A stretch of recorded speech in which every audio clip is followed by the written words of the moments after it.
Hay un estadio en Berlín que todavía existe. Sus columnas de piedra caliza se elevan a 36 metros sobre el suelo. Sus gradas pueden albergar a más de 70.000 personas y sus muros fueron diseñados para hablar de poder antes de que el árbitro pitara el primer silbato. En el verano de 1936, los mejores atletas del mundo corrieron en esa pista y saltaron sobre ese césped mientras el mundo aplaudía.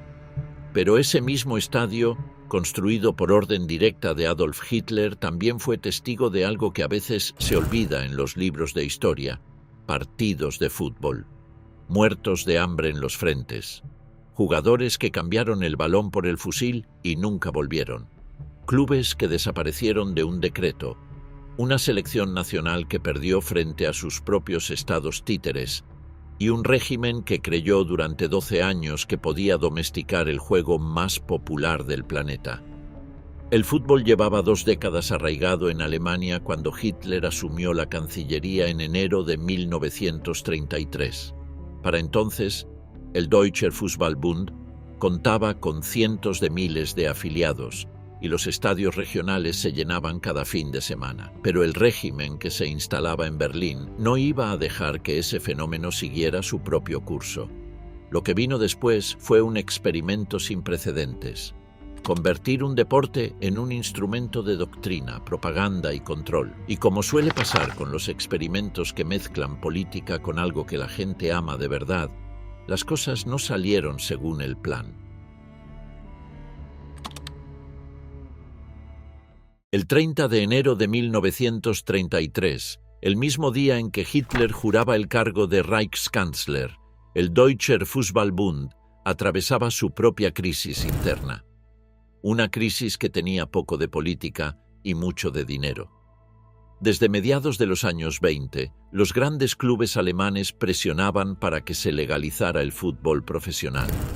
Eintracht Frankfurt, el Bayern München, la Spielvereinigung Fürth, el VfB Stuttgart, el Karlsruher FV y el VfR Mannheim amenazaban con abandonar la organización si el DFB seguía bloqueando la transición al amateurismo remunerado. Y el DFB tenía motivos muy concretos para resistir. Si se admitía el profesionalismo, los clubes perdían el estatus de entidad sin fines de lucro y con él la exención fiscal. En Austria ya habían comprobado el desastre. Clubes como el Rapid Wien destinaban más del 73% de sus ingresos al pago de impuestos, con dinero que apenas alcanzaba para cubrir salarios y gastos corrientes. El conflicto se resolvió de un modo que nadie del DFB habría anticipado. Hans von Schammer und Osten, el nuevo Reichssportführer nombrado por Hitler, intervino en el debate y se puso del lado de quienes querían mantener el amateurismo. La razón era estratégica y tenía poco que ver con principios deportivos. En los Juegos Olímpicos de Berlín de 1936, los profesionales no podían competir, y Hitler necesitaba medallas. Felix Linemann, presidente del DFB desde 1925, fue designado en junio de 1933 como comisario provisional del Reichsfachschaft für Fußball, la nueva estructura federal que el régimen imponía sobre el deporte. El 9 de julio de 1933, en el Congreso del DFB, Linemann habló con una claridad que no dejaba margen para la ambigüedad. Éramos antes una organización fundada sobre el antiguo derecho, construida de forma liberal. Hoy tenemos el deber de abandonar ese camino y adoptar el principio de liderazgo impuesto por el Estado. Lo dijo con convicción y no era un oportunista reciente. Los registros del Bundesarchiv en Berlín muestran que Linemann no ingresó en el NSDAP hasta 1937. Pero eso no impidió que fuera el artífice de la integración del fútbol alemán en el aparato del Tercer Reich. El entusiasmo, en su caso, precedió al carné. A esa transformación institucional se le daba un nombre que en alemán suena casi técnico y administrativo: Gleichschaltung, coordinación, unificación forzosa de todas las estructuras sociales bajo el mando del partido. Y el fútbol no fue la excepción. La arquitectura del fútbol alemán cambió de forma radical entre 1933 y 1934. Los 7 Landesverbände que existían bajo la República de Weimar, cada uno con amplia autonomía operativa, fueron disueltos. En su lugar aparecieron 16 Gaue, 16 distritos cuyos límites se trazaron según criterios etnográficos y que reportaban directamente a Berlín. Y dentro de cada Gau funcionaría una Gauliga, una liga regional cuyos campeones avanzarían a una fase nacional para disputar el título de campeón de Alemania. Era un sistema arcaico, criticado por muchos funcionarios alemanes que miraban hacia las ligas nacionales centralizadas de Inglaterra o Italia y veían eficiencia donde el Reich veía peligro. Pero el régimen eligió las Gauligen por una razón que era más política que deportiva. La descentralización mantenía el fútbol fragmentado, impedía el surgimiento de un poder económico autónomo en el deporte y facilitaba la vigilancia ideológica sobre cada uno de los 16 territorios. Así empezó. Un sistema, una estructura, un mecanismo de control que parecía neutral sobre el papel y era todo lo contrario en la práctica. El DFB fue disuelto formalmente en abril de 1940, convertido en el Fachhamtfußball dentro del Nationalsozialistischer Reichsbund für Leibesübungen. Su patrimonio pasó a manos del Estado. Sus archivos, según los investigadores posteriores, fueron destruidos o extraviados casi en su totalidad. El historiador Dr. Nils Havemann, encargado por el propio DFB de documentar ese periodo en la monografía Fußball unterm Hakenkreuz, publicada en 2005, encontró un vacío documental enorme en los registros del Fachamt. Lo que quedó fueron actas de congresos, recortes de prensa y los testimonios de desnazificación que los propios funcionarios redactaron después de la guerra, siempre interesados en presentarse como resistentes silenciosos. Georg Schandry fue el secretario general del DFB y luego director ejecutivo del Fachhamtfußball durante todo el periodo. En 1946, al presentar su expediente de desnazificación en Neu-Isenburg, Hesse escribió que se afilió al NSDAP por razones tácticas, para tener una plataforma útil en las negociaciones con el régimen, y añadió algo notable. Afirmó que dentro del Fachamt había conseguido que el infame Arier-Paragraph, el párrafo ario que excluía a personas de ascendencia judía de cualquier organización, no fuera aplicado con el rigor habitual, y que los 50% no arios habían podido participar en competiciones. Era el tipo de formulación que usaba quien quería reconocer lo inevitable sin asumir ninguna responsabilidad moral. Schandry volvió a sus funciones en el DFB, reconstituido después de la guerra. La continuidad fue casi perfecta.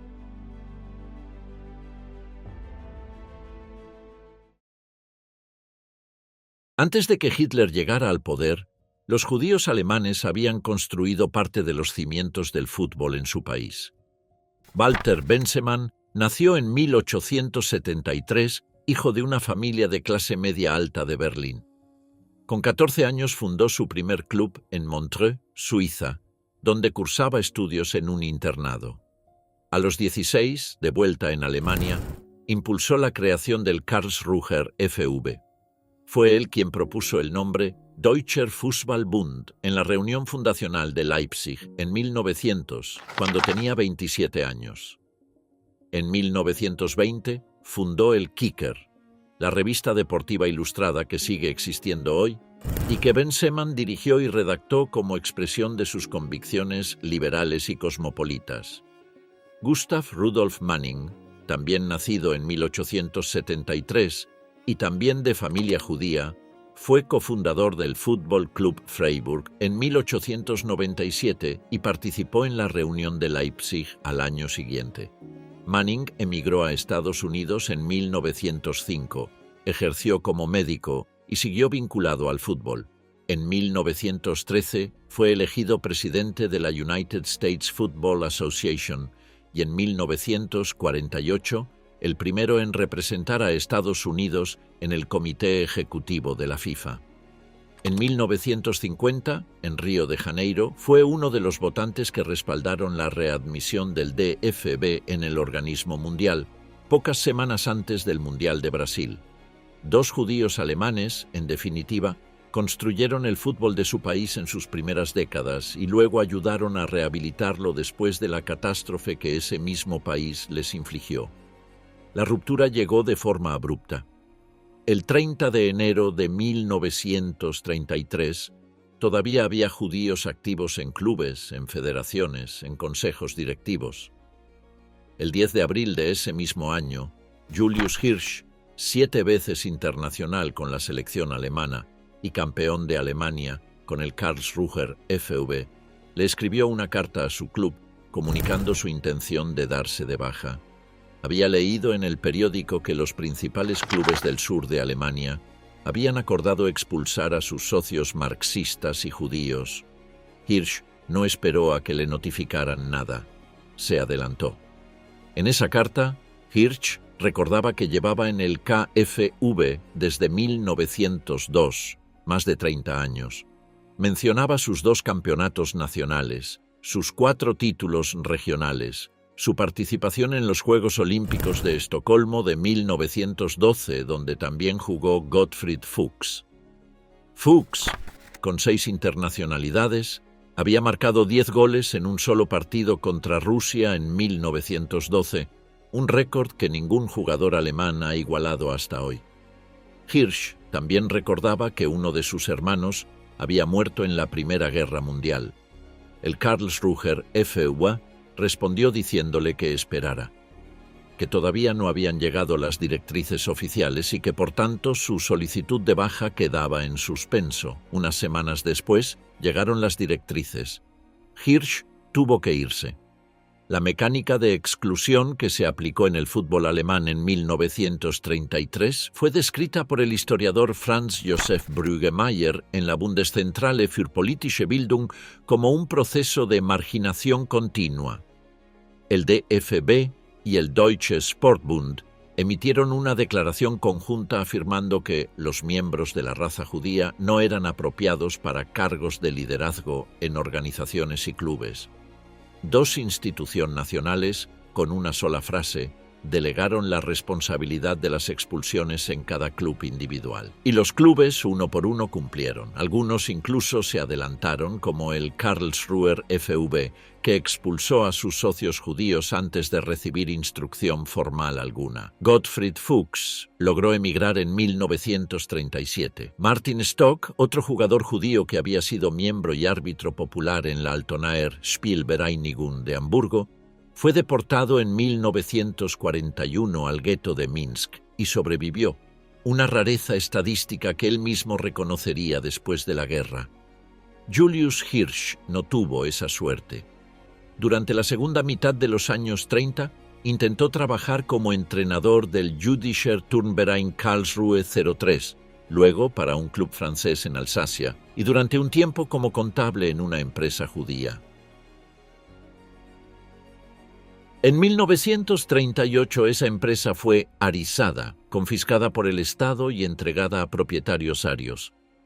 Hirsch perdió su trabajo, cayó en depresión y fue internado brevemente. Desde 1941 llevó la estrella amarilla cosida en la ropa. Un vigilante mayor de los torniquetes del Karlsruher FV lo dejaba entrar por la puerta trasera del estadio para que pudiera ver los partidos. En marzo de 1943, Julius Hirsch fue deportado a Auschwitz. Allí desaparecen sus rastros. En junio de ese mismo año, el antiguo Reichstrainer Otto Ners expresó al periódico Berliner 12 Uhr Blatt su esperanza de que, con la marcha victoriosa del Tercer Reich, el deporte europeo también quedara limpio de judíos. Ners había sido seleccionador nacional. Llevó a Alemania al tercer puesto del Mundial de 1934. En 1938 todavía reconocía en documentos oficiales su pasado socialdemócrata. Pero en 1943 escribía eso. Los clubes judíos corrieron suerte distinta pero igualmente terminal. Bar Kochba Berlín, que antes de 1933 competía a un nivel equivalente a Primera División Regional, fue excluido de todas las Gauligen desde ese mismo año. Solo podía participar en torneos de tercera categoría organizados para asociaciones judías.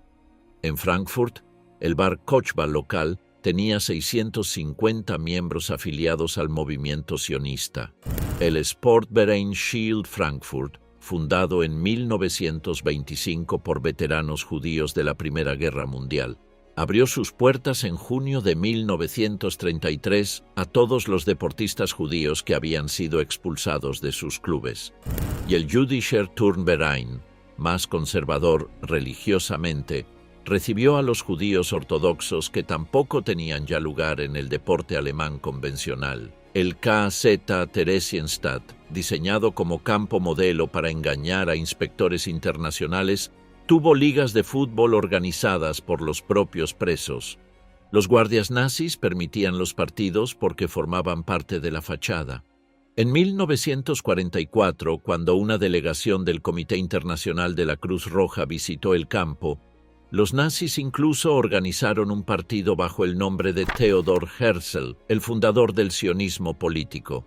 La delegación se marchó sin informar de las condiciones reales. Detrás de ese partido había miles de personas que ya habían sido o serían deportadas a Auschwitz. Décadas después, en 2001, el nombre de Fritz Seppan sacudió brevemente la opinión pública alemana. Seppan fue uno de los grandes jugadores del Schalke 04 en los años 30 y 40, un club que ganó 6 campeonatos nacionales en ese periodo y que era, en términos de popularidad, la institución futbolística más poderosa de Alemania. Cuando Schalke iba a inaugurar su nuevo estadio y propuso darle el nombre de Seppan a una de las calles adyacentes, investigadores conocedores de la historia del club señalaron que Seppan había comprado por un precio ridículo el negocio textil de su propietario judío durante el periodo de arianización forzosa. La investigación oficial confirmó los hechos. La calle no llevó su nombre. Walter Bensemann, el hombre que propuso el nombre del DFB, que fundó el Kicker, que organizó el primer partido internacional en la historia del fútbol alemán, murió el 12 de noviembre de 1934 en Montreux, Suiza, el mismo lugar donde 48 años antes había fundado su primer club de fútbol con 14 años. Murió en el exilio, a 79 kilómetros de Ginebra, a donde Kurt Landauer, presidente del Bayern München, escaparía en 1939, literalmente en el último momento.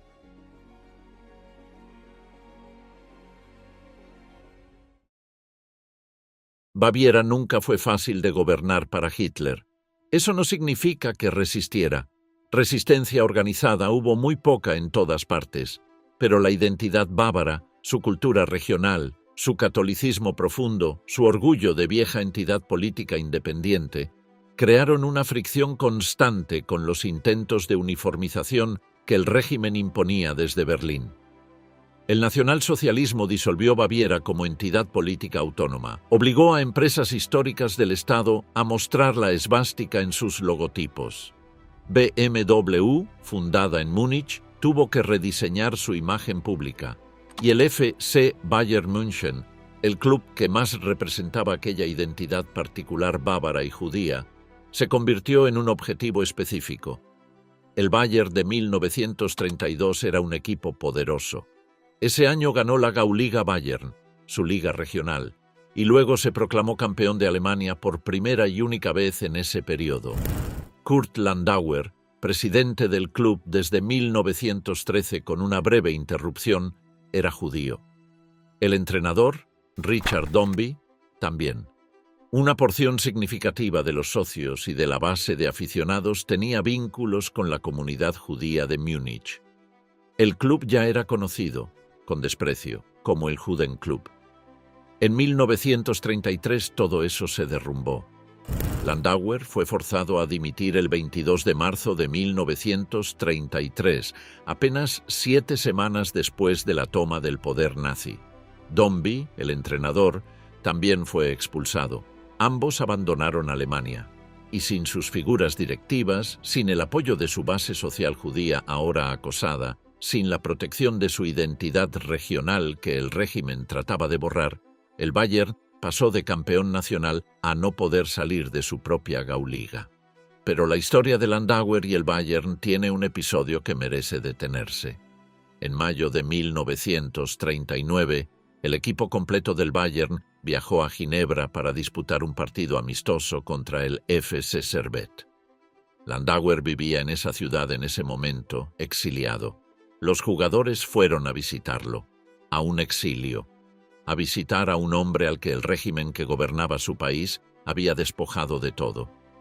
Cuando el equipo regresó a Alemania, el régimen nazi los reprendió duramente por ese gesto. Así lo documenta Nils Habemann. Un partido de fútbol en Ginebra convertido en acto de resistencia simbólica. Poco antes, en noviembre de 1938, durante la Reichspogromnacht, la noche de los cristales rotos, Landauer fue arrestado y enviado durante 4 semanas al KZ Dachau, el campo de concentración situado a 16 kilómetros al noroeste de Múnich. Dachau fue el primer campo del sistema nazi, inaugurado el 22 de marzo de 1933, curiosamente el mismo día en que Landauer fue obligado a dimitir como presidente del Bayern. Salió de Dachau en diciembre de 1938 y emigró a Suiza pocos meses después. En 2013, el FC Bayern inauguró la estatua de Kurt Landauer frente a la Allianz Arena. Landauer regresó a Alemania después de la guerra, en 1947, y fue reelegido presidente del club ese mismo año. Murió en Múnich en 1961. El otro problema del Bayern durante los años del Tercer Reich era estructural. El régimen no quería que el fútbol quedara en manos de una institución con tanto peso independiente, especialmente si ese peso venía acompañado de una historia judía y bávara. Los equipos que triunfaron en el campeonato nacional durante ese periodo venían de otros lugares. El FC Schalke 04 de Gelsenkirchen dominó la era con 6 títulos entre 1934 y 1942. El Dresdner SC ganó los 2 últimos, en 1943 y 1944. El Bayern brillaba por su ausencia del podio. Había algo más. Los clubes alemanes fueron presionados para mostrar la esvástica en sus uniformes. El Bayern tuvo que hacerlo, una imagen que todavía hoy genera incomodidad en los archivos del club. Esa imagen, el blanco y rojo bávaro con la cruz gamada superpuesta, es quizás la síntesis más visual de lo que fue el deporte alemán entre 1933 y 1945, obligado a vestir una identidad que no era la suya.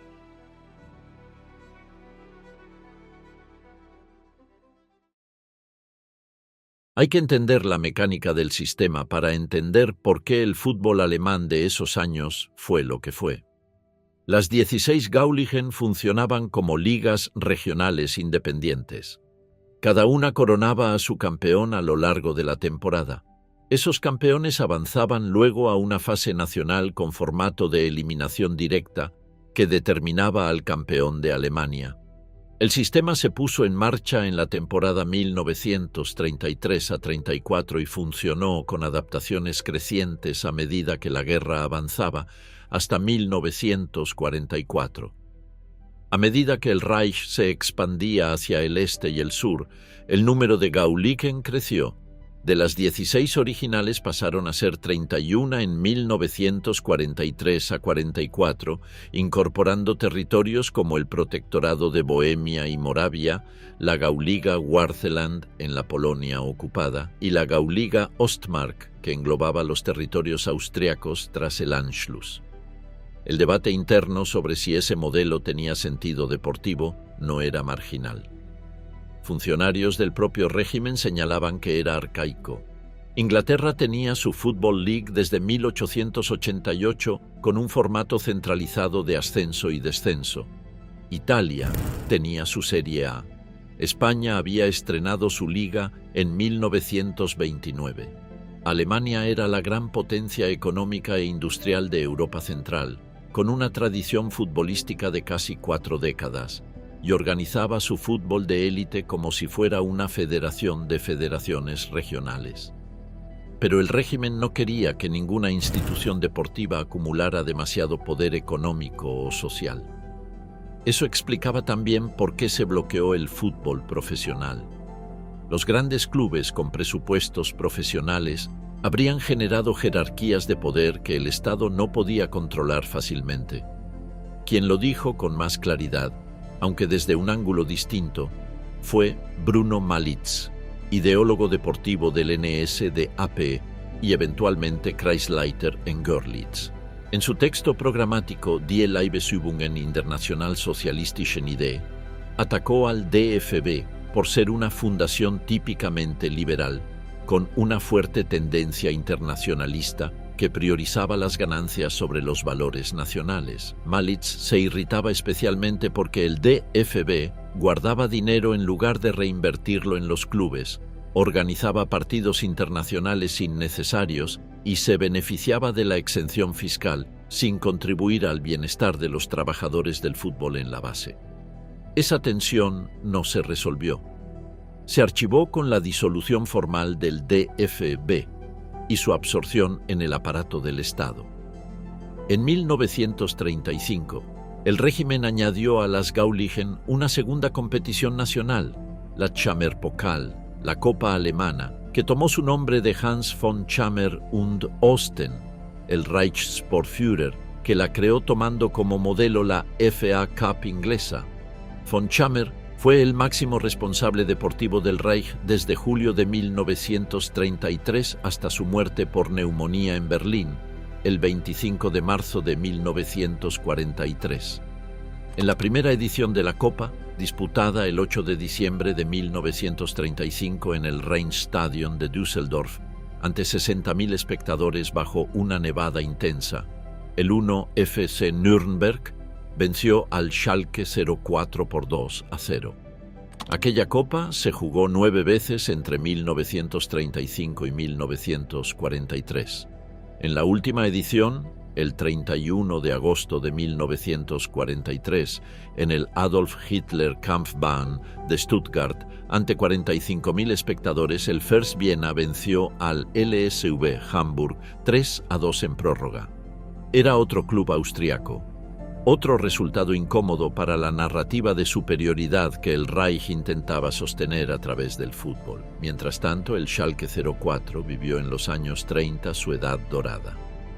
El equipo de Gelsenkirchen, ciudad industrial del Ruhr con fuerte presencia obrera, y, en el caso de muchos de sus jugadores con raíces en la inmigración polaca, ganó 6 campeonatos nacionales: 1934, 1935, 1937, 1939, 1940 y 1942.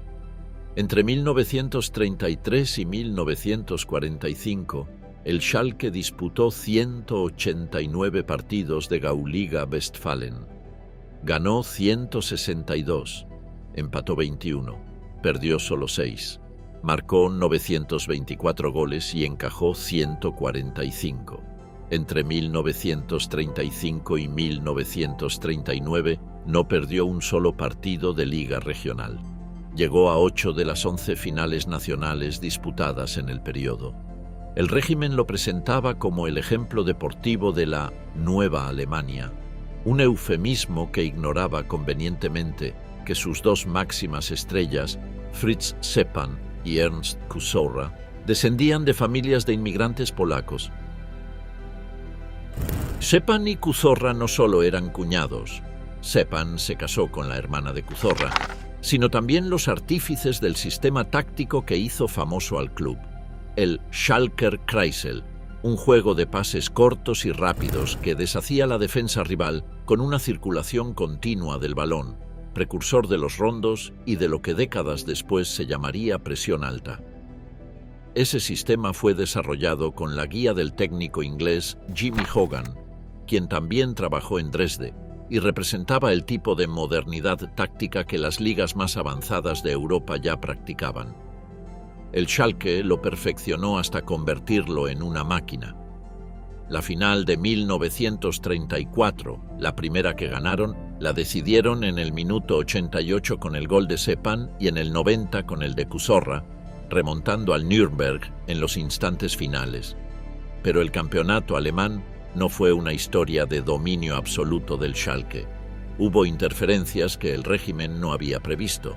En 1938, el Hannoveraner SV se llevó el título. En 1941, el campeón fue el Rapid de Viena, un club austriaco que el Anschluss de 1938 había obligado a integrarse en las Gauligen alemanas. La final de ese año, disputada el 22 de junio de 1941 en el Estadio Olímpico de Berlín, ante casi 100.000 espectadores, debía ser una confirmación de la hegemonía del Schalke. Los del Ruhr llegaron a ponerse 3-0 tras pocos minutos de la segunda mitad. Lo que ocurrió después entró en la historia del fútbol centroeuropeo. Franz Binder, delantero del Rapid apodado Bimbo, marcó 3 goles en 10 minutos para voltear el marcador a 3-4. El Rapid se proclamó campeón de Alemania. Era el mismo Binder que en 1938 había hecho lo propio en la final de la Chammer-Pokal, con otro triplete en 10 minutos para vencer al Eintracht Frankfurt 3-1. Un jugador austriaco, en un estadio berlionés lleno de oficiales nazis, ejecutando la remontada más increíble de la era ante el equipo alemán más poderoso de la década. El Rapid se convirtió en uno de los pocos clubes del mundo que ha ganado el campeonato de liga en 2 países diferentes, y lo hizo en la Alemania nazi. Para 1943 y 1944, el dominio fue del Dresdner SC. El club sajón llegó a esa etapa con Helmut Schön como su gran figura ofensiva. Un delantero nacido en Dresde el 15 de septiembre de 1915, que entre 1937 y 1941 fue internacional con la selección alemana en 16 ocasiones y marcó 17 goles. Schön fue el máximo goleador del Campeonato Nacional de 1944, con 14 tantos en la fase final, una cifra que nadie igualó ese año. El Dresdner SC finalizó la temporada 1942-43 invicto y se proclamó campeón por primera vez en su historia el 27 de junio de 1943, al derrotar al FV Saarbrücken 3-0 en la final. Al año siguiente repitió, venciendo al LSV Hamburg 4-0 en la final del 18 de junio de 1944 en el mismo Estadio Olímpico de Berlín. Fueron los últimos campeones. El trofeo Victoria, entregado anualmente al campeón desde 1903, desapareció durante los últimos meses de la guerra y no fue recuperado hasta después de la reunificación alemana. Hoy se exhibe en el Deutsches Fußballmuseum de Dortmund. Helmut Schön entrenó después a Alemania Occidental durante 14 años. Ganó la Eurocopa de 1972 y el Mundial de 1974. El campeón de la Liga Nazi de 1944, reconvertido en el seleccionador más exitoso de la historia del fútbol alemán de posguerra.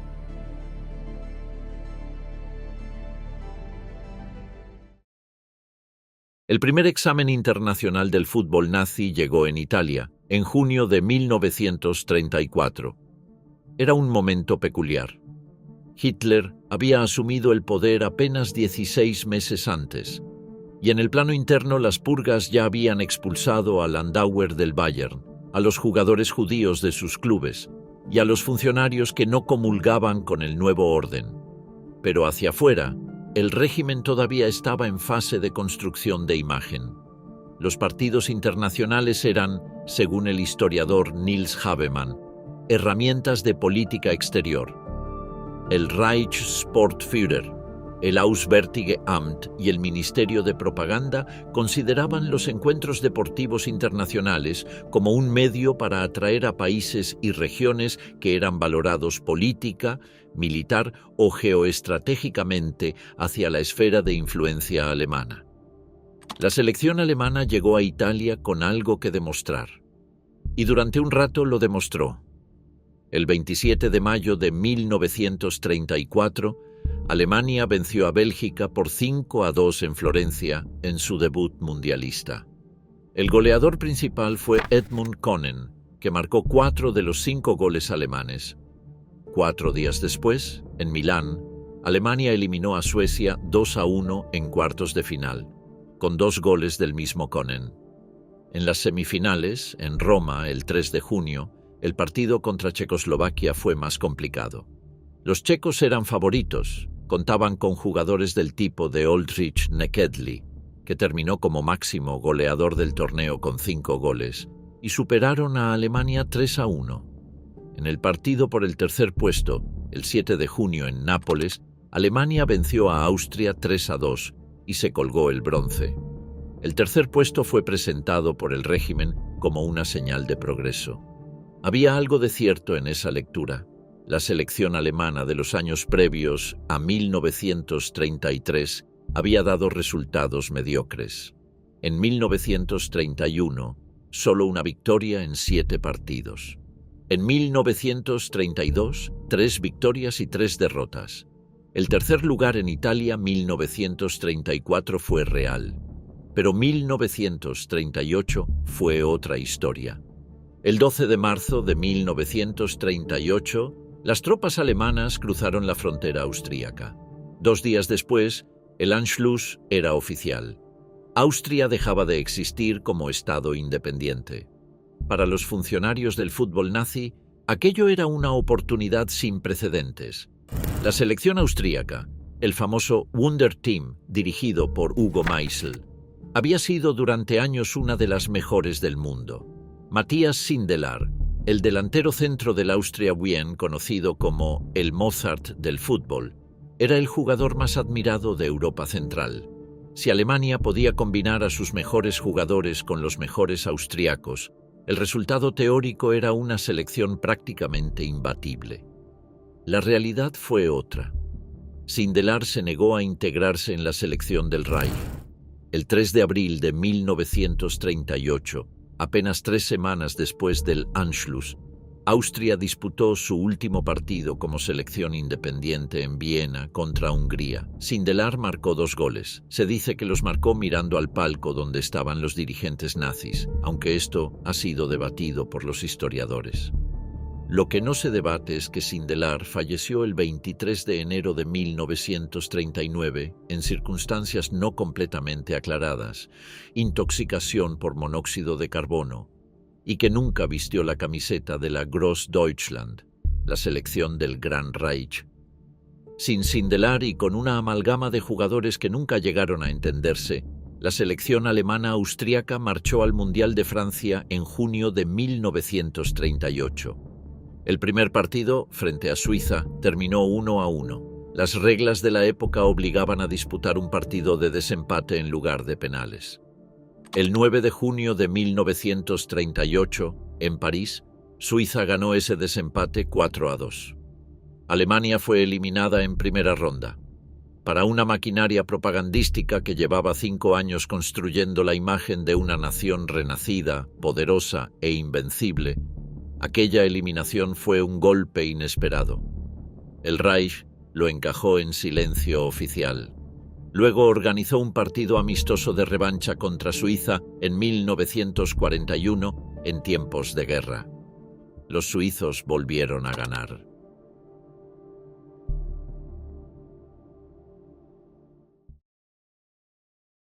La invasión de Polonia en septiembre de 1939 no solo alteró el mapa político de Europa, alteró el mapa futbolístico.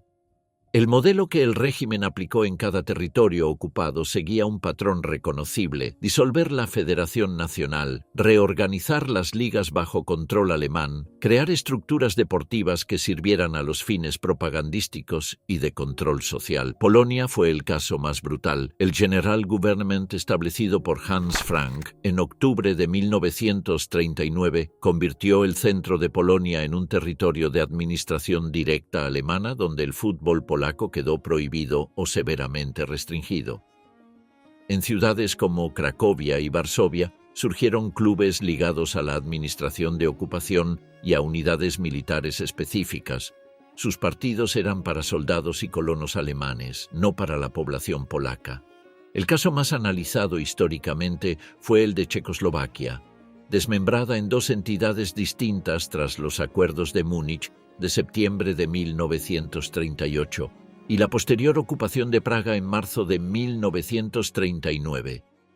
Del país que había llegado a la final del Mundial en 1934 y a los cuartos de final en 1938, quedaron dos fragmentos: el Protectorado de Bohemia y Moravia, bajo control directo alemán, y la República Eslovaca, un estado formalmente autónomo, pero en la práctica dependiente del Tercer Reich.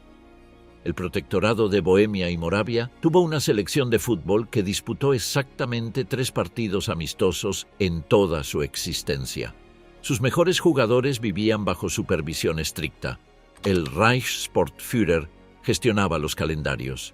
Eslovaquia fue diferente, con su propia federación, su propio uniforme, su propio himno y un proyecto deportivo que buscaba demostrar que el nuevo Estado podía competir a nivel europeo. La selección eslovaca organizó su estreno internacional para el 27 de agosto de 1939, apenas 5 días antes de que Alemania invadiera Polonia. El rival elegido para ese debut histórico fue precisamente el país que había hecho posible la existencia de Eslovaquia, Alemania. El partido se disputó en Bratislava. 17.000 espectadores llenaron el estadio y respaldaron a su selección con una intensidad que sorprendió a los visitantes alemanes, y Eslovaquia ganó 2-0. El régimen nazi, que había creado ese Estado cliente esperando que funcionara como escaparate de eficiencia política bajo tutela alemana, recibió una derrota de manos de su propia creación. Y 5 días después, estalló la guerra y el resultado quedó en segundo plano. Pero el partido permanece en los registros. Checoslovaquia había dejado a Eslovaquia una generación de futbolistas capaces de ganar a cualquiera. El tutor fue humillado por su pupilo. Lo mismo ocurrió en los territorios del este. La ocupación de Yugoslavia, Grecia, los países bálticos y finalmente los territorios soviéticos generó en cada caso intentos de reorganizar el deporte local bajo el paraguas alemán. Algunos fueron breves experimentos, otros tuvieron consecuencias que llegaron mucho más lejos de lo que los organizadores alemanes habían anticipado.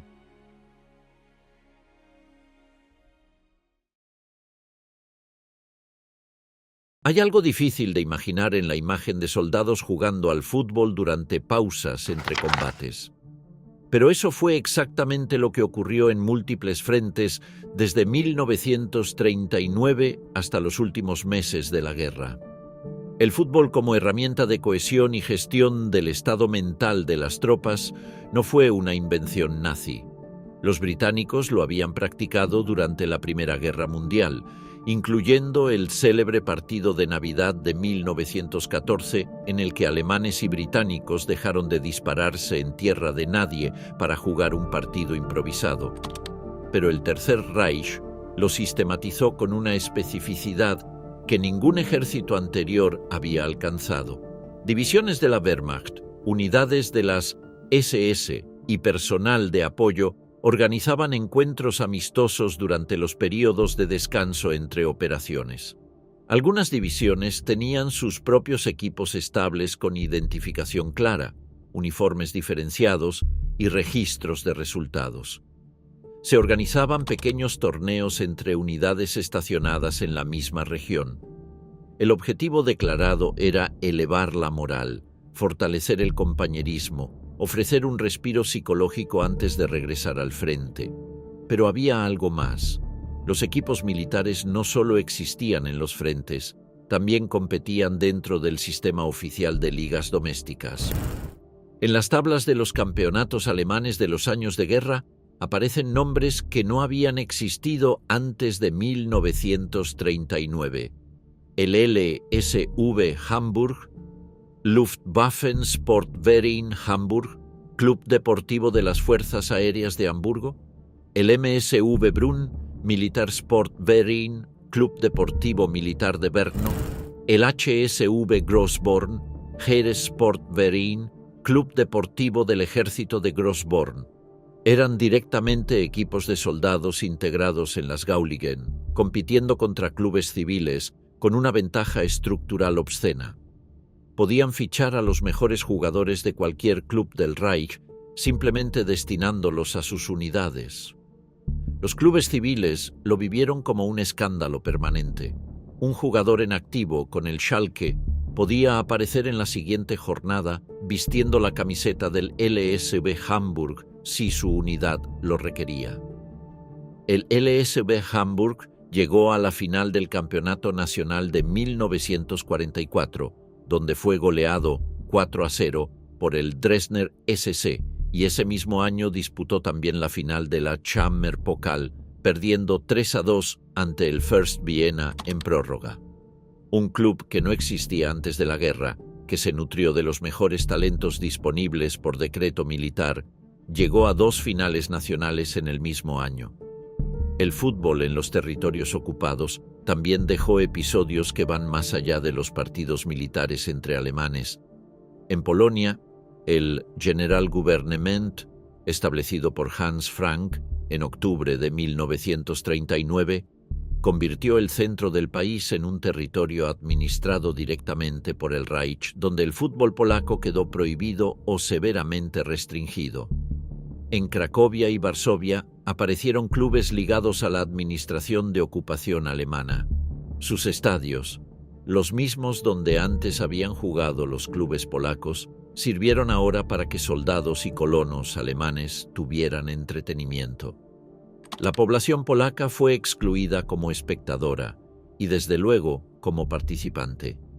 En Varsovia, el último partido de la selección polaca antes de la invasión alemana se había disputado el 27 de agosto de 1939, un amistoso contra Hungría. Menos de una semana después, Alemania cruzó la frontera. Los equipos militares que giraban por los territorios ocupados cumplían también una función de escaparate propagandístico. El caso más documentado en este sentido fue el Pariser Soldatenelf, el 11 de los soldados parisinos que operó en la Francia ocupada y atrajo a miles de espectadores locales a partidos organizados como espectáculo. La presencia de aficionados civiles en esos encuentros era presentada como prueba de normalidad bajo la ocupación, como si la guerra no hubiera interrumpido nada. Detrás de esa imagen había un cálculo político muy concreto. Los deportes masivos servían para desactivar tensiones sociales en los territorios controlados, para dar a la población ocupada la ilusión de que el régimen alemán era compatible con una vida cotidiana reconocible. En el frente del Este, la mecánica era diferente. No había estadios, no había equipaciones regulares. El fútbol que se practicaba en los sectores orientales era improvisado, informal, a veces literalmente disputado en tierra arrasada entre combates. Los soldados alemanes jugaban en campos que horas antes o horas después serían escenario de combate. Esa capacidad para convertir cualquier terreno plano en campo de juego decía algo sobre el arraigo del deporte y también sobre la necesidad psicológica de normalidad que tenían los combatientes. Un partido de fútbol era la forma más accesible de fingir que la vida ordinaria todavía existía en algún lugar. El episodio más documentado y más inquietante de esta práctica ocurrió en Kiev, Ucrania, en el verano de 1942.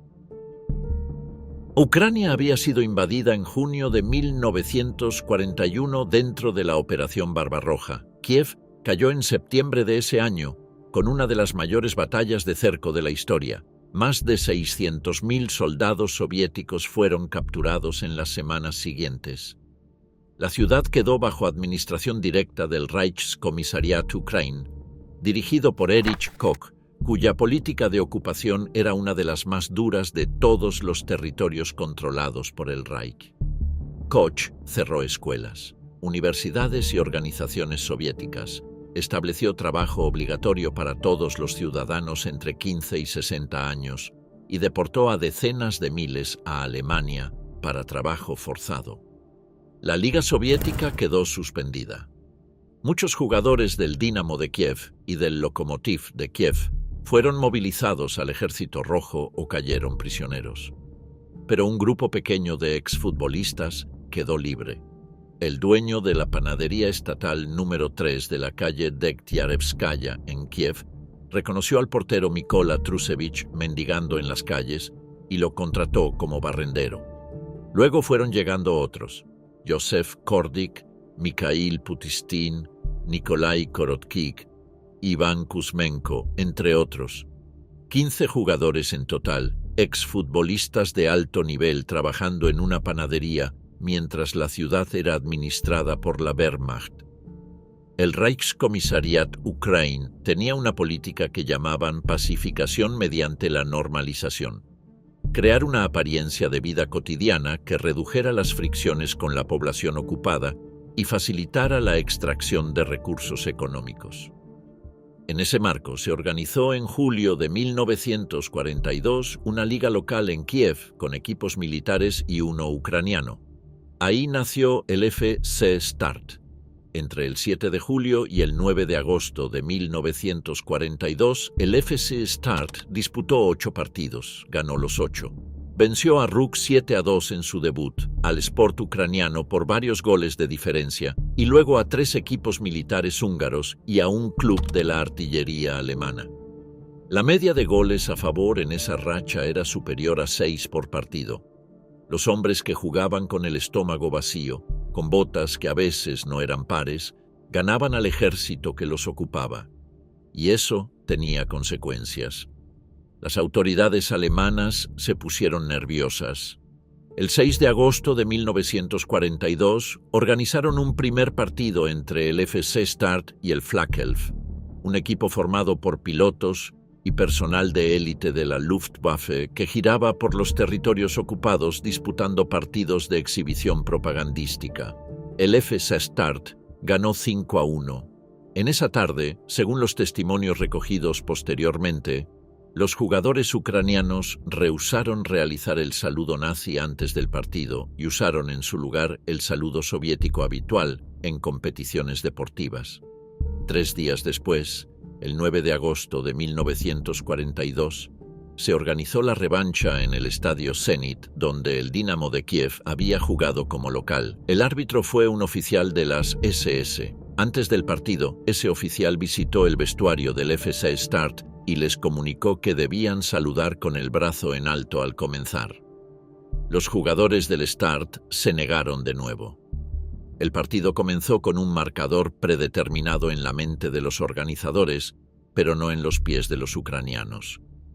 El Flakelf jugó con brutalidad impune. El portero Trusevich fue derribado deliberadamente mientras intentaba parar un remate, y el árbitro de las SS permitió que el gol subiera al marcador. Pese a todo, el FC Start llegó al descanso ganando 3-1 y terminó ganando 5-3. En los días siguientes, 4 jugadores del FC Start fueron arrestados por la Gestapo en la panadería número 3 de la calle Degtiarevskaya. Los cargos fueron de espionaje. Iván Kuzmenko, Nikolai Korotkik, Alexei Klimenko y el portero Mykola Trusevich murieron en el campo de concentración de Sirets, en las afueras de Kiev. Korotkik fue ejecutado en febrero de 1943. Los otros 3 murieron durante la primavera de ese mismo año. Los demás sobrevivieron. La propaganda soviética construyó el mito heroico. Habían jugado sabiendo que ganar era sentencia de muerte. La historiografía posterior ha matizado esa narrativa. Los jugadores probablemente no sabían que iban a morir si ganaban, pero la diferencia entre el mito y la realidad no disminuye lo que ocurrió. El primer periódico en informar del episodio fue el soviético Izvestia, el 16 de noviembre de 1943, aunque sin mencionar el partido en sí, solo la ejecución de los deportistas. La historia completa tardó décadas en ser documentada con rigor. Hoy, en el exterior del estadio que lleva el nombre del FC Start en Kiev, una placa conmemora los nombres de los 4 jugadores ejecutados.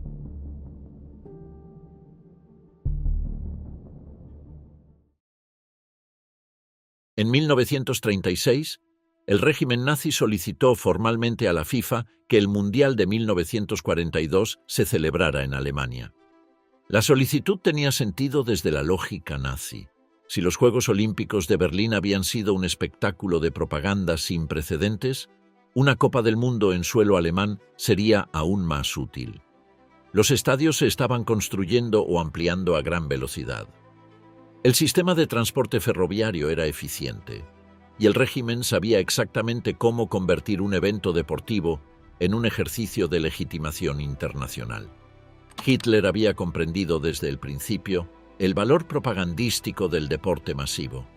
El historiador Niels Habemann documenta que el régimen consideraba los Länderspiele, los partidos internacionales de la selección, como instrumentos de política exterior mucho antes de que estallara la guerra. El Auswärtige Amt, el Ministerio de Asuntos Exteriores y el Ministerio de Propaganda de Goebbels participaban directamente en la planificación de los calendarios internacionales.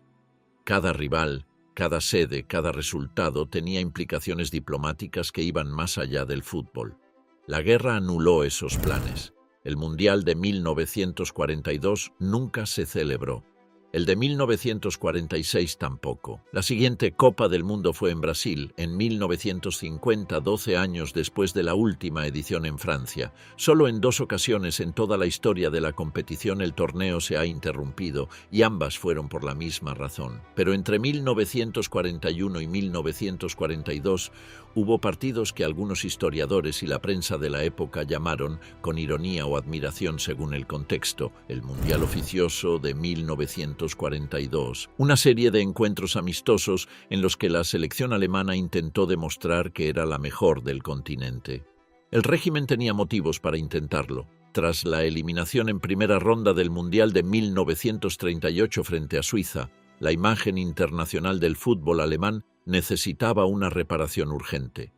Y en 1941 habían venido los resultados convincentes, goleadas ante Bulgaria, Rumanía y otros rivales del entorno de influencia nazi.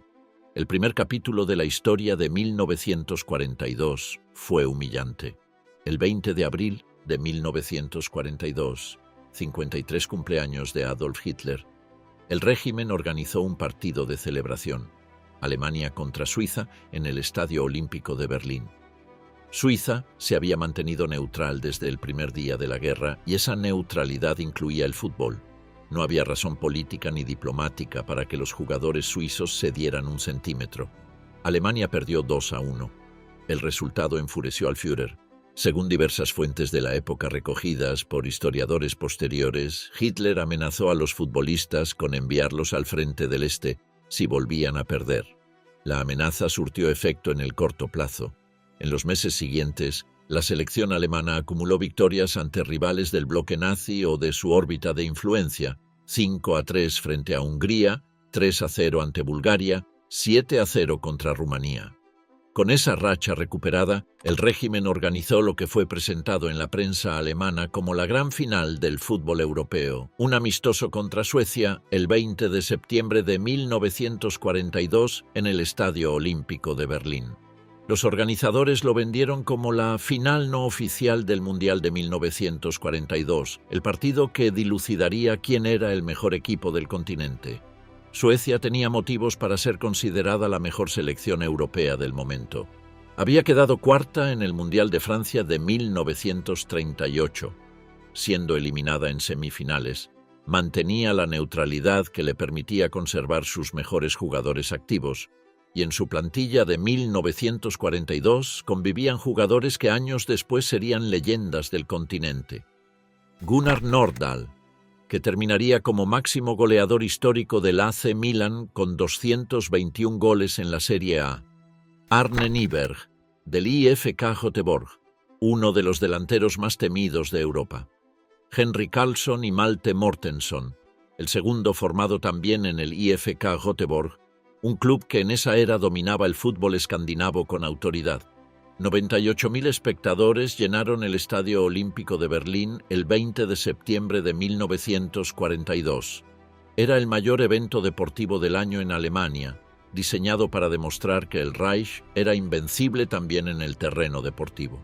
Se conocía a los jugadores alemanes la amenaza que pesaba sobre ellos. Otra derrota significaba el Frente del Este.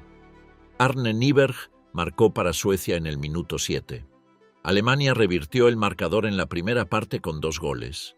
Uno del mediocampista Ernst Lehner, el otro del delantero August Klingler, el artillero de la selección en esos años. Klingler había nacido en 1918 en Breisach, cerca de la frontera con Francia, y era uno de los jugadores más prometedores de la generación de guerra. Alemania llegó al descanso ganando 2-1. En la segunda parte, el guión que el régimen había imaginado se rompió por completo. Henry Karlsson empató en el 57. Malte Mortensen puso el 3-2 definitivo para Suecia en el 75. 98.000 personas salieron del Estadio Olímpico de Berlín derrotadas. La maquinaria propagandística que había prometido una demostración de supremacía recibió una derrota ante una nación neutral que no tenía ninguna razón para conceder nada. Después de ese partido, la selección alemana abandonó los encuentros internacionales. El argumento oficial fue que la situación de guerra lo impedía. La realidad, documentada por el periodista Paul Brown y recogida en varias fuentes históricas posteriores, es que el régimen consideró que nuevas derrotas erosionarían la moral de la retaguardia, en un momento en que los frentes del este y norte de África ya no daban las victorias que se esperaban. El último partido oficial de la selección alemana en la Segunda Guerra Mundial fue en noviembre de 1942, contra la selección eslovaca, una de las ironías del periodo. La última vez que Alemania jugó como selección durante la guerra fue ante un estado satélite que 2 años antes ya le había ganado. August Klingler, el delantero que había marcado ese gol ante Suecia, el hombre cuya carrera parecía destinada a ser una de las más brillantes del fútbol alemán de posguerra, no llegó a verla. Murió en combate en el Frente Oriental en 1944. Tenía 26 años.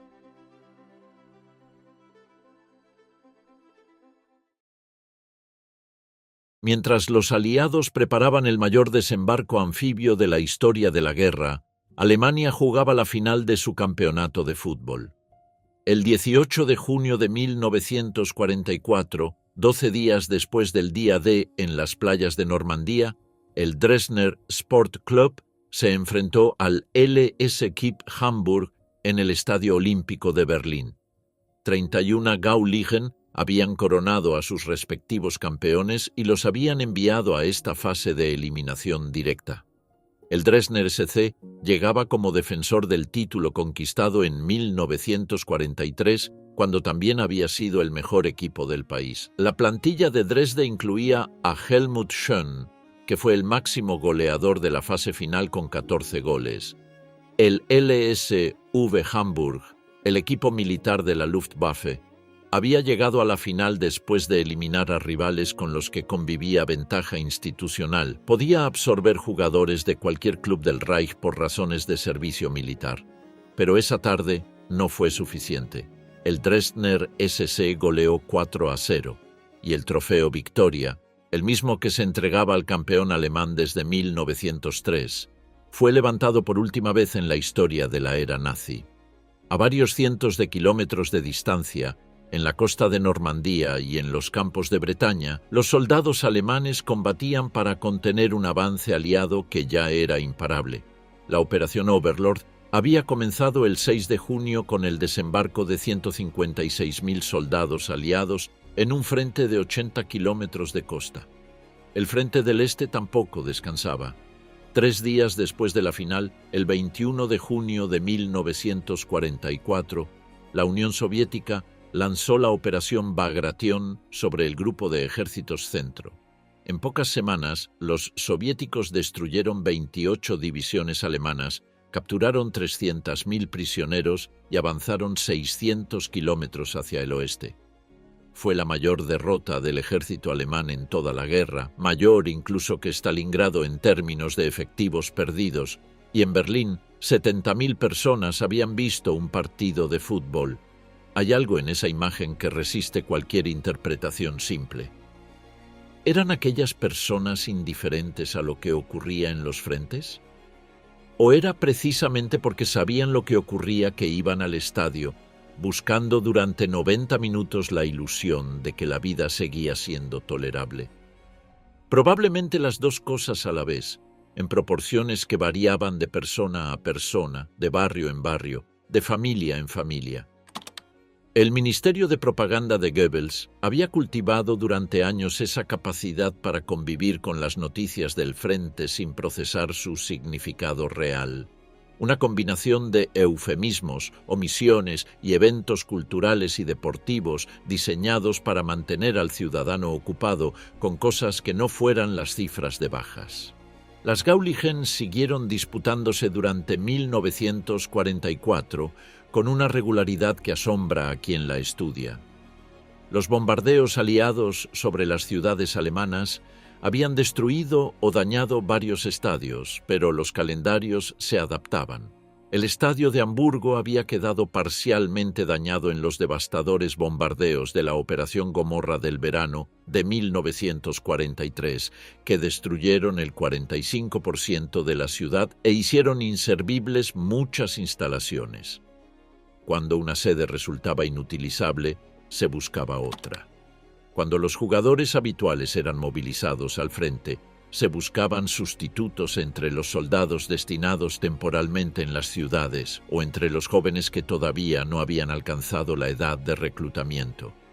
La temporada 1944-45 comenzó incluso con antelación en noviembre de 1944, aunque en marzo de 1945 el campeonato colapsó en la mayoría de regiones cuando los ejércitos aliados cruzaron las fronteras del Reich.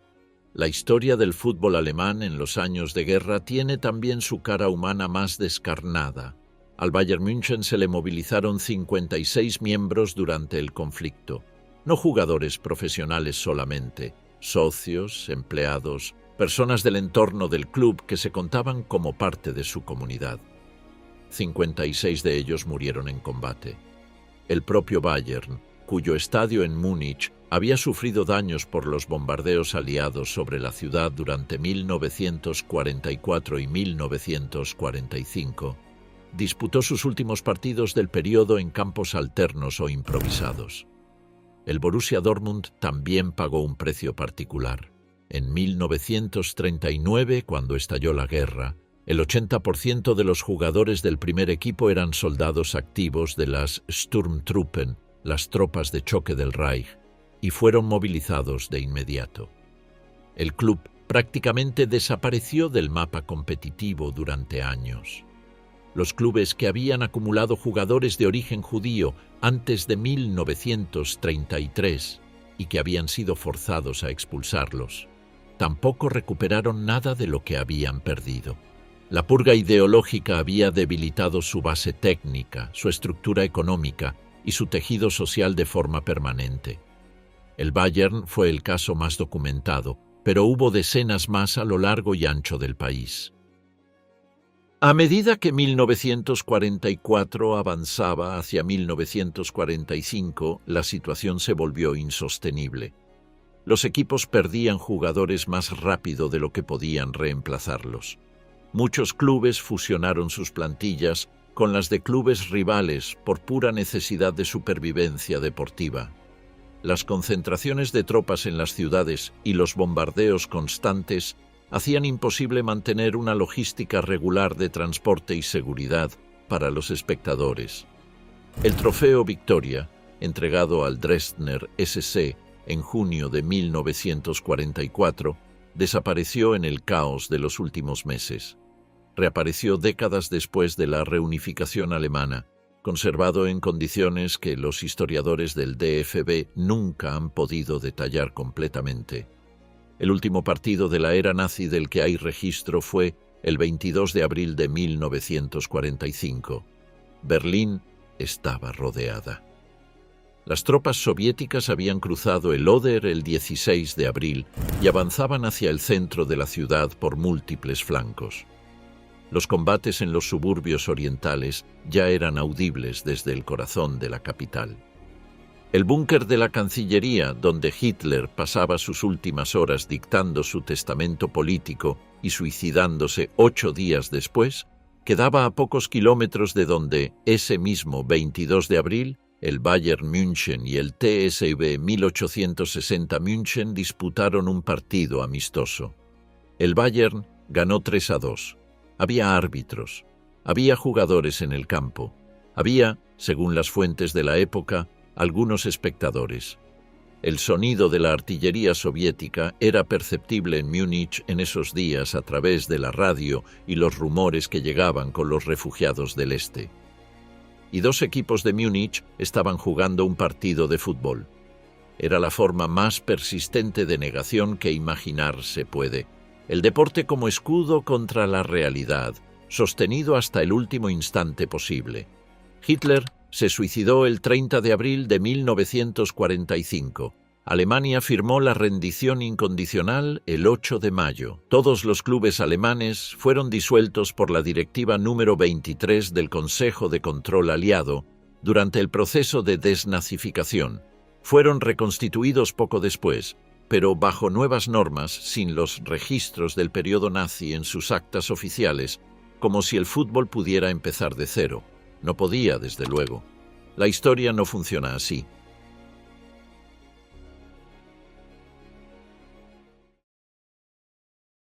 El verano de 1945 en Alemania olía a escombros y a gasolina quemada.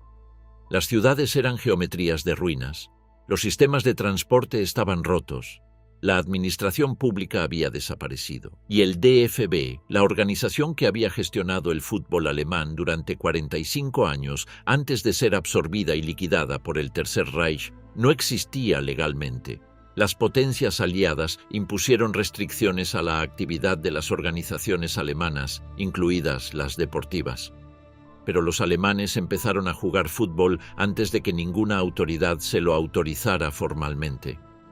En campos improvisados, en terrenos que antes eran parques o solares sin escombros con balones que a veces eran trapos atados, los partidos comenzaron en el otoño de 1945.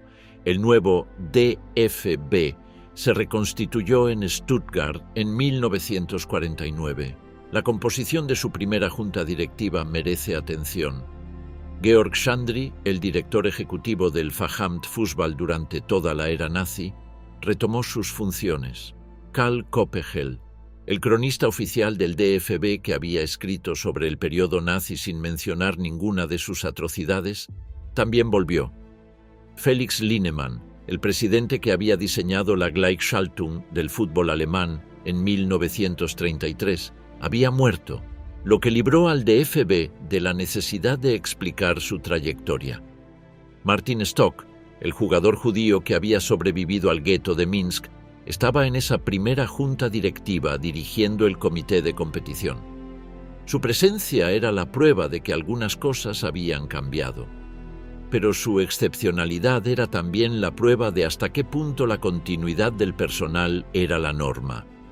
Karl Koppegel publicó en 1954 la Geschichte des deutschen Fußballsports, la historia oficial del fútbol alemán. Sobre los años del nacionalsocialismo escribió que había sido necesario navegar entre los arrecifes sin dejarse arrastrar hacia aguas político-partidistas. Una interpretación que el historiador Niels Havemann calificó, 50 años después, de ejemplo paradigmático de la resistencia de la joven República Federal a confrontar los crímenes del nazismo. No fue hasta 2001 cuando el DFB encargó una investigación científica independiente sobre su papel en el periodo nazi. Esa investigación, dirigida por Nils Havemann, se publicó en 2005 bajo el título Fußball unterm Hakenkreuz. Ese mismo año, el DFB instituyó el premio Julius Hirsch en memoria del jugador deportado y asesinado en Auschwitz en 1943. El primer ganador fue el FC Bayern München, cuyo equipo sub-17 había jugado ese verano de 2005 contra una selección mixta israelí-palestina. Gottfried Fuchs, quien escapó de Alemania en 1937 y se estableció finalmente en Canadá, no recibió ninguna invitación del DFB para los Juegos Olímpicos de Múnich en 1972, a pesar de que el seleccionador Sepp Herberger intentó convencer a la junta directiva de que lo invitaran. La junta se negó. Fuchs vivió hasta 1972.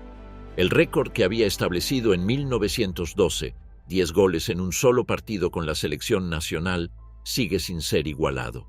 Hay una línea directa entre ese récord de 1912 y los 10 años del premio Julius Hirsch.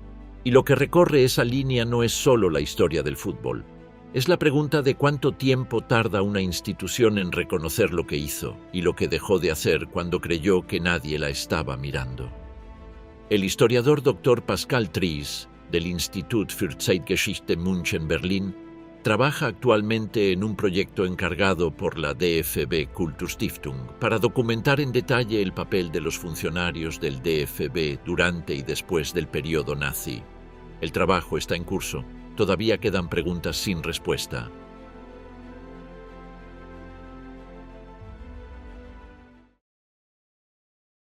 El Tercer Reich intentó convertir el fútbol en algo que el fútbol nunca ha sido en ningún lugar ni en ninguna época. Un argumento político inapelable. Construyó ligas para controlarlo, disolvió federaciones para apropiárselo, expulsó a los judíos para purificarlo. Creó selecciones satélites para exhibirlo y organizó finales bajo los bombardeos para fingir que la derrota no estaba llegando. Y el fútbol, con la indiferencia que tienen los juegos de verdad ante los sistemas de poder, no cooperó. La selección alemana perdió en primera ronda del Mundial de 1938 contra Suiza. Fue derrotada 2-1 en el cumpleaños de Hitler por ese mismo rival neutral. Perdió ante Suecia en septiembre de 1942 frente a casi 100.000 espectadores. Perdió en agosto de 1939 ante Eslovaquia, un estado que debía su existencia al Reich que acababa de ser derrotado. Y en Kiev, en el verano de 1942, un grupo de panaderos con hambre ganó 2 partidos seguidos al equipo de la aviación más poderosa del mundo. Hubo también jugadores que murieron. August Klingler en el Frente Oriental, con 26 años y 6 goles internacionales. Los 56 miembros del Bayern München caídos en combate. Los 4 jugadores del FS Start ejecutados en el campo de Sieretz. Julius Hirsch, asesinado en Auschwitz en marzo de 1943 con 52 años, después de haber servido a Alemania en 2 mundiales juveniles y 7 internacionalidades con la selección absoluta. El fútbol no salvó a nadie, pero tampoco se doblegó del todo. Siguió poniendo el balón donde correspondía, marcando los goles que correspondían, ganando los partidos que correspondían, sin preguntar qué bandera había en el palco. Los estadios que construyó el Tercer Reich siguen en pie en algunos casos. El Estadio Olímpico de Berlín fue sede de los partidos de la Copa del Mundo de 2006. En esa misma cancha donde 98.000 personas habían presenciado la derrota de Alemania ante Suecia en 1942, la selección alemana venció a Costa Rica 4-2 en el partido inaugural del Mundial del que era anfitriona. 64 años de distancia entre los 2 partidos.